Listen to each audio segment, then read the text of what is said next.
हरियाणा में भयानक रूप से सरकार आनी थी, आई है, आगे भी आएगी। सारी पार्टियां मिलकर 99 लाई वो, और हम अकेले 240 लाए, तो हम कमजोर स्टूडेंट हो गए और वो तेज स्टूडेंट हो गए। सोचने की बात है। कांग्रेस पार्टी सुबह सुबह रो रही थी, इसलिए झुंझुना दे दिया गया। लो भैया झुंझुना बजाओ, असली मजे तो हम लोग ले रहे हैं। वो जिलेबी हार गई, लड्डू जीत गया। जलेबी फैक्ट्री में बना लेना, अरे सबको पता है कि जलेबी दुकान पे बनती, फैक्ट्री में नहीं बनती है। जिस व्यक्ति को इतना संज्ञान नहीं है, वो संगठन क्या चला लेंगे। हरियाणा में हारे हैं तो कह रहे ईवीएम खराब है जी, और जम्मू कश्मीर की बात करो तो वहाँ सब कुछ ठीक ठाक चल रहा है। नमस्कार, मैं सेल भारद्वाज न्यूज़ देख रहे हैं आप। इस वक्त मेरी मौजूद की दिल्ली में भारतीय जनता पार्टी के ऑफिस में है, और आप यहाँ की तस्वीर देख सकते हैं। इस तरीके से यहाँ पर जश्न का माहौल है, क्योंकि हरियाणा में फिर से भारतीय जनता पार्टी की तीसरी बार लगातार सरकार बनी है। कयास कुछ और लगाए जा रहे थे, लेकिन सब विपरीत हुआ है। जो माहौल आपको दिख रहा है, जरा जानने की कोशिश करेंगे कि अचानक जो रुझानों में जो बदलाव आया है, उसमें भारतीय जनता पार्टी के कितनी उत्सुक है, क्या कुछ सोच रही है। बिना दुल्हा के ये सोहर और गीत सब गा रहे थे, तो हम लोगों को लग रहा था कि ये कहीं न कहीं बुरी कदर फेल होंगे, और यही हुआ। जिस प्रकार वहाँ के क्षेत्रीय पार्टी को भी चोट पहुंची है, मुझे लगता है क्षेत्रीय पार्टी को फिर से अपने बारे में संज्ञान लेने का समय है ये। आप नमकीन जलेबी की बात भी कर रही थी। बिल्कुल, जलेबी नमकीन हो गई, बगैर रस की हो गई। अब वो आराम से फैक्ट्री लगाएं और अपने कार्यकर्ताओं को जलेबी बांटे, नमकीन जलेबी बांटे। मैं जानना चाहूंगी, विपरीत जो थे रुझान वो काफी विपरीत थे, और शुरुआत में कुछ और थे, ओपिनियन पोल भी कुछ और कह रहे थे, और हर जगह हवा भी सिर्फ और सिर्फ कांग्रेस की चल रही थी। अचानक आप लोगों की इतनी बड़ी सीटें आती है, बहुमत पार हो जाता है आप लोगों का, तो क्या लग रहा है कांग्रेस की जो हार हुई उसके पीछे क्या कारण हो सकता है। देखिए, कांग्रेस की हार का तो बहुत सारा कारण है। अगर आप जोड़ना चाहेंगे, देखना चाहेंगे, लोकसभा के चुनाव में भी आप देखिए, जो सारी पार्टियां मिलकर 99 लाई वो, और हम अकेले 240 लाए, तो हम कमजोर स्टूडेंट हो गए और वो तेज स्टूडेंट हो गए। सोचने की बात है। वो तेज स्टूडेंट हो गए 99 लाकर सब मिलकर के, और हम अकेले 240 लाए तो कमजोर हो गए। तो ये एक नैरेटिव उनका सेट करने का नतीजा शुरू से स्टाइल रहा है, और मुझे लगता है कि जनता समझ रही है, और लोगों का मोह भंग क्षेत्रीय पार्टी से भी हो रहा है। आखिरी टाइम तक हुट्टा ने कहा था कि चिंता मत कीजिए, बहुमत हमारी होगी। क्या रुझान कुछ और आ रहे थे।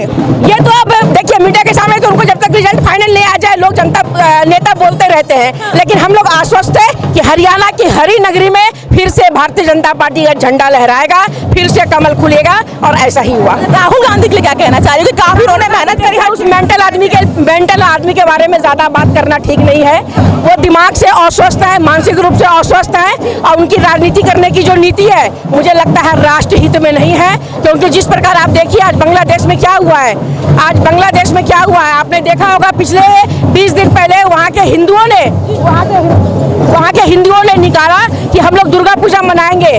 बाद में बेचारे सारे हिंदू जिस भी वजह से दुर्गा पूजा की मूर्ति नहीं बैठा रहे हैं। हमें हमारे देश के हिंदुओं को समझना पड़ेगा, हमारे देश के नागरिकों को समझना पड़ेगा कि हम ईरान तक थे, इराक तक थे, अफगानिस्तान तक थे, पाकिस्तान, बांग्लादेश तक थे हम लोग, लेकिन हम सिमट कर कहाँ आ गए हैं। इसलिए समय रहते राहुल गांधी जैसे जो भी नेता हैं जो तुष्टीकरण की राजनीति करते हैं, उन्हें जिस प्रकार दरकिनार कर दिया जाए जितना जल्दी, देश हित में उतना ही अच्छा होगा। देखिए, माहौल बिल्कुल विपरीत हो गया। अचानक कुछ देर बाद से सारे रुझान पलट गए, आप लोग की तरफ आ गए। पूर्ण बहुमत मिला आप लोग। बिल्कुल, और सुबह सुबह बच्चा जब रोता है ना, उसको झुंझुना दिया जाता है।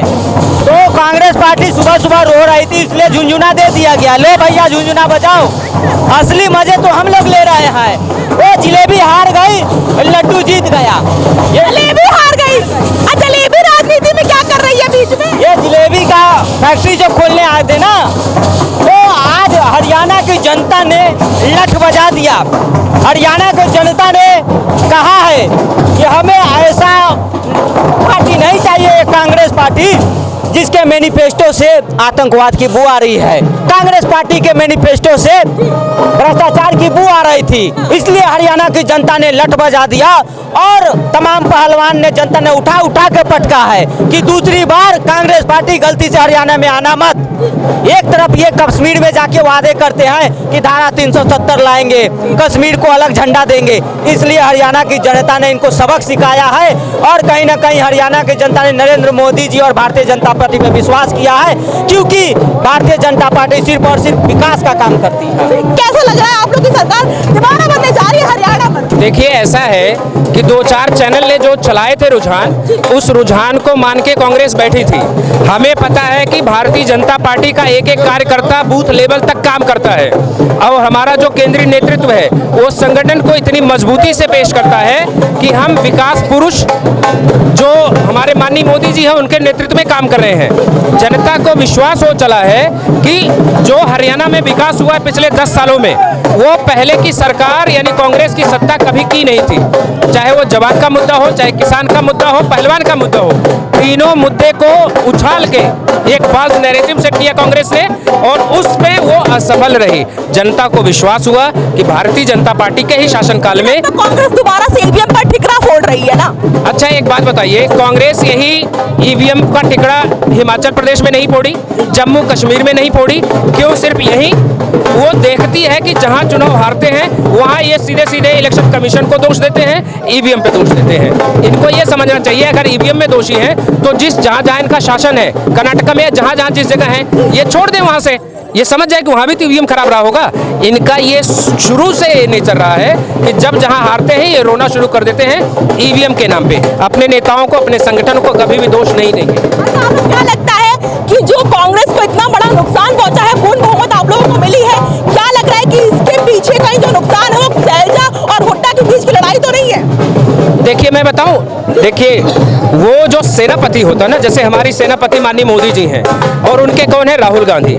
जो संगठन का नेतृत्व करता है वही व्यक्ति बिल्कुल ऐसा गंभीर नहीं है। अनाप शनाप मुद्दे उठा लेना, बेवजह से किसान बन जाना, जलेबी फैक्ट्री में बना लेना। अरे सबको पता है कि जलेबी दुकान पे बनती, फैक्ट्री में नहीं बनती है। जिस व्यक्ति को इतना संज्ञान नहीं है वो संगठन क्या चला लेंगे?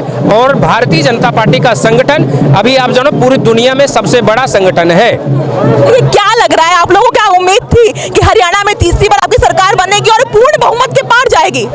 अच्छा, सबसे पहले तो आपके माध्यम से पूरे देशवासियों को बधाई।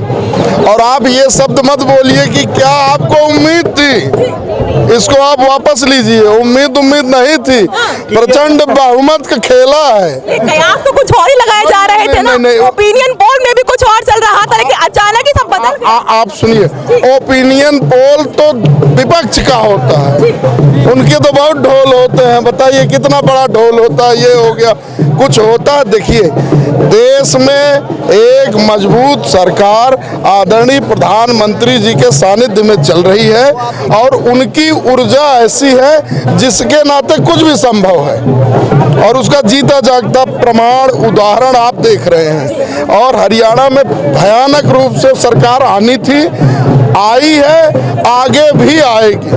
लोग क्या कहेंगे, लोग क्या सोचेंगे, और उसी चीज को हम सोचेंगे तो फिर लोग क्या सोचेंगे।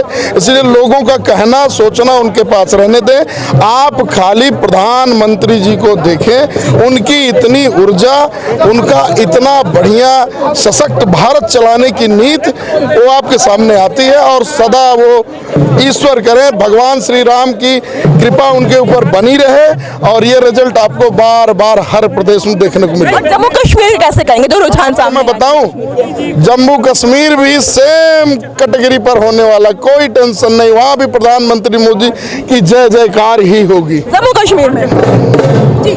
देखिए, ऐसा है, आप राकेश टिकैत की बात कर रहे थे, किसानों को मुद्दा। क्या आप ये विश्वास या मानती हैं कि राकेश टिकैत जो है किसानों के नेता हैं? मैं नहीं मानता हूँ।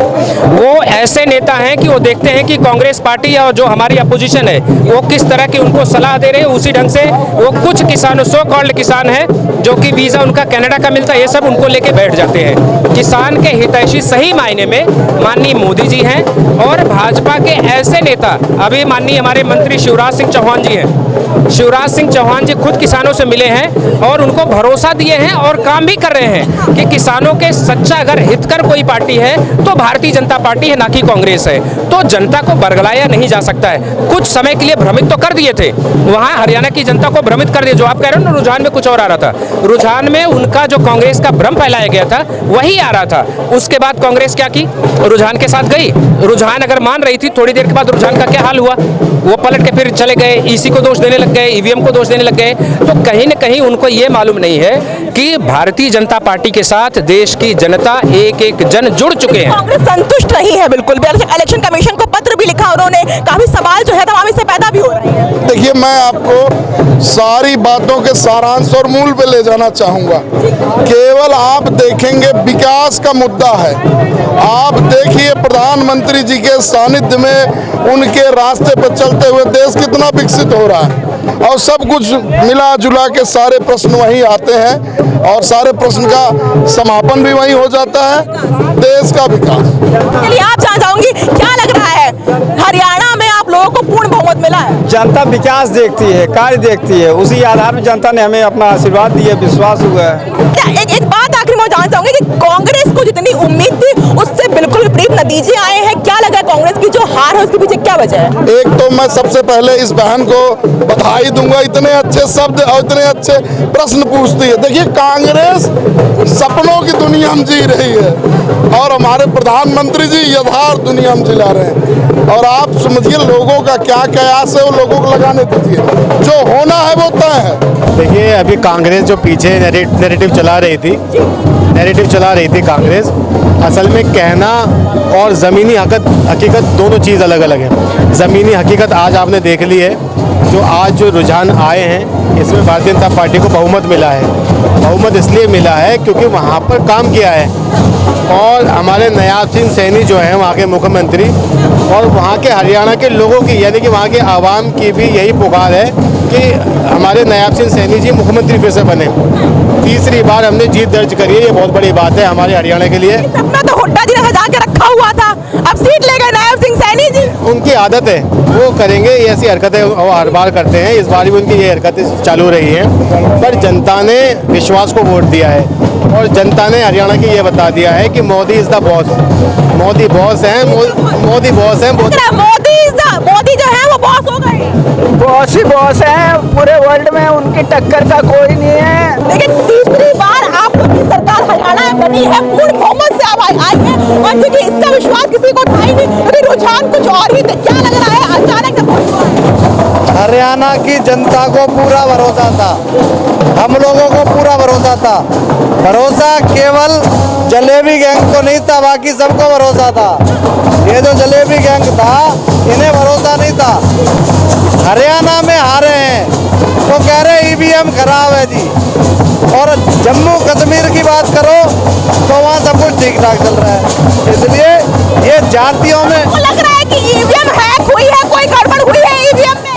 मैडम, ये जब इनके पास कोई ऑप्शन नहीं रहता है तो ईवीएम हैक हो जाती है। दिल्ली में सरकार केजरीवाल की बने तो ईवीएम हैक नहीं होती, कश्मीर में बने तो नहीं होती, और कहीं बने तो नहीं होती। जहाँ हारेंगे वहाँ हैक होती है। क्या लग रहा है, कोई जाऊंगी जो कांग्रेस की हाथ हुई है हरियाणा में, क्या इसके पीछे का कारण शैलजा और हुड्डा की जो लड़ाई थी वो तो नहीं है? वो लड़ाई नहीं है, शैलजा और उनकी लड़ाई नहीं है, ये जातियों में बांटने की लड़ाई थी। इन्होंने जातिवाद के अंदर बांट दिया पूरे हरियाणा को, और पूरे देश को बांटने का प्रयास कर रही है। उसका जवाब दिया क्षेत्र की जनता ने, हरियाणा की जनता ने। जम्मू कश्मीर जो रुझान है उनको कैसे देख रहे हैं? जम्मू कश्मीर का मामला है, जम्मू कश्मीर में बदलाव की लहर आ चुकी है। जम्मू कश्मीर के अंदर में लोग पसंद कर रहे हैं। अब एकदम से मैजिक, कोई वो हवा का जादू नहीं है एकदम से बदल देंगे, लेकिन जम्मू कश्मीर में बदलाव है। वैष्णो देवी के माता के उसमें हमारे एमएलए जीतते हैं, और आगे आने वाले समय में हमारी सरकार भी बनेगी।